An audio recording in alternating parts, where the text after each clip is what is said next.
ខាត់ខ្លួនបរិមម្នាក់បន្លំលួចគ្រប់គ្រងនិងប្រើប្រាស់គណនីបណ្ដាញសង្គម Telegram បោកបញ្ឆោតជនរងគ្រោះក្រោមរូបភាពបន្លំជាអ្នករកស៊ីជាមួយគ្នាយោងតាមបញ្ជាដឹកនាំរបស់ឯកឧត្តមនៃឧត្តមសេនីយ៍ សុថេន អគ្គស្នងការនគរបាលជាតិនិងតាមការចង្អុលណែនាំពីឯកឧត្តមសេនីយ៍ឯកអគ្គស្នងការនគរបាលជាតិកាលពីថ្ងៃទី9 ខែមករាឆ្នាំ2026នាយកដ្ឋានប្រឆាំងបទល្មើសបច្ចេកវិទ្យាបានបើកការស្រាវជ្រាវនិងបង្ក្រាបលើករណីជនអនាមិកបន្លំលួចចូលគ្រប់គ្រងនិងប្រើប្រាស់គណនីបណ្ដាញសង្គម Telegram បោកបញ្ឆោតជនរងគ្រោះក្រោមរូបភាពបន្លំជាអ្នករកស៊ីជាមួយគ្នាដែលមានការសម្របសម្រួលពីព្រះរាជអាជ្ញាអមសាលាដំបងរាជធានីភ្នំពេញនាយកដ្ឋានបានខកខ្លួនជនសង្ស័យម្នាក់ភេទប្រុសជនជាតិខ្មែរតាមរយៈការស្រាវជ្រាវសមត្ថកិច្ចកំណត់បានថាជនសង្ស័យរូបនេះបានប្រើប្រាស់គណនី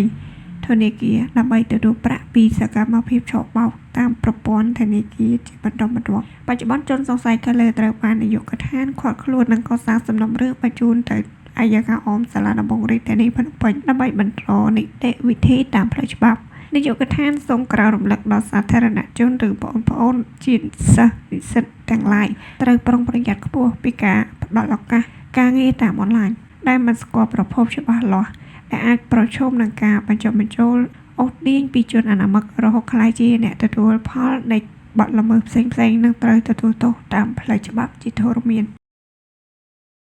កម្លាំងនាយកដ្ឋាននគរបាលព្រហ្មទណ្ឌបង្ក្រាបករណីបង្ខាំងមនុស្សដោយខុសច្បាប់និងចម្រិតទេប្រាក់ខកខ្លួនជនសង្ស័យ2នាក់ដែលអនុវត្តតាមបទបញ្ជាដ៏ម៉ឺងម៉ាត់របស់នាយឧត្តមសេនីយ៍ សុថេន អគ្គស្នងការនគរបាលជាតិកម្លាំងនាយកដ្ឋាននគរបាលព្រហ្មទណ្ឌបង្ក្រាបបង្ខាំងមនុស្សដោយខុសច្បាប់និងចម្រិតទេប្រាក់កាលពីថ្ងៃទី11 ខែមករាឆ្នាំ2026មានករណីចាប់ឃុំឃាំងបង្ខាំងដោយខុសច្បាប់និងចម្រិតទេប្រាក់ចំនួន$20,000ទៅលើជនរងគ្រោះភេទស្រីអាយុ23ឆ្នាំជនជាតិវៀតណាមចេញពីចំណុចសន្តាគារជាវជូស្ថិតក្នុងក្រុងបរសេនុខេត្តបរសេនុបង្កឡើងដោយជនមិនស្គាល់អត្តសញ្ញាណចំនួន1ក្រុមក្រោយពីទទួលបានព័ត៌មានខាងលើដែលអនុវត្តតាមបទបញ្ជារបស់លោកឧត្តមសេនីយ៍ហេតុជួរប្រធាននាយកដ្ឋាននគរបាលព្រហ្មទណ្ឌកម្លាំងជំនាញរបស់នាយកដ្ឋាននគរបាលព្រហ្មទណ្ឌដឹកនាំដោយឧត្តមសេនីយ៍ត្រីហ៊ុនម៉ាណីរតន៍វរសេនីយ៍ឯកហែមបូណានិងវរសេនីយ៍ឯកឆាន់គឹមលីអនុប្រធាននាយកដ្ឋានដឹកនាំសហការជាមួយនឹងស្នងការដ្ឋាននគរបាលព្រះសីហនុធ្វើការស្រាវជ្រាវតាមនីតិវិធីនិងជំនាញរហូតកំណត់បានទីតាំងលាក់ខ្លួនរបស់ក្រុមជនសង្ស័យខាងលើនេះលុះដល់ថ្ងៃខែឆ្នាំដដែលវេលាម៉ោង 8:40 នាទីទើបកម្លាំងជំនាញបានធ្វើការជួយសង្គ្រោះជនរងគ្រោះខាងលើនិងបានខកខ្លួនជនសង្ស័យ2នាក់រួមមានទី1ឈ្មោះចាក់វ័យអាយុ36ឆ្នាំភេទប្រុសជនជាតិចិន